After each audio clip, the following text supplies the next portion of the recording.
Այդ հարցն էլ բարձրացնեմ, որ այդ անցումը մարդիկ են անցնում։ Անցումը չեն սարքում, գոնե թողը զեբրա գցեն, սվետաֆորով կնոպկեն սխմեն անցնեն։ Ասում են մայրուղի է, չի անցնում։ Սովետի ժամանակ։ Բայց համի մարդիկ չեն։ Բաղդի թաղամասի դիմացը եւս կա։ 13 թվականին ես Երևանի քաղաքապետարանի տրանսպորտի վարչության պետի Հենրիկ Նավասարդյանին նամակ եմ գրել, ասում էր Բեգլարյան Գագոնն այդ վաղ տրանսպորտի կապի նախարարն էր։ Գրել էր ինձ 60 հոդվածի համաձայն Երևան քաղաքի ափամերձ գոտիում գտնվող բոլոր գյուղական համայնքները պատկանում են Երևանի քաղաքապետարանի տրանսպորտի վարչության մեջ։ Հիմա ես Բեգլարյան Գագոին չէ, ես ներկայիս հանցավոր ռեժիմին հարց եմ տալիս։ Ինչ բարի դրացիական փոփոխություն եք արել Քասախ համայնքում, մետրոն եք բերել, որ էսի ուզում եք հանեք։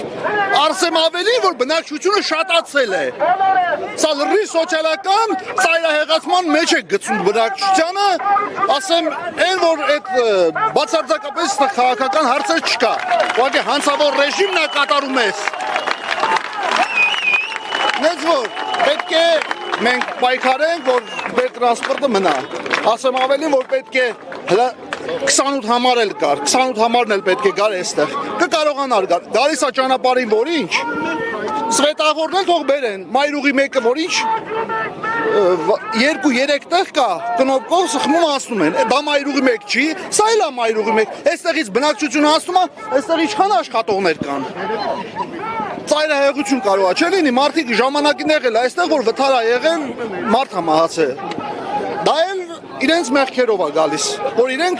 անտեսում են մեր հասարակության սոցիալ բնույթը։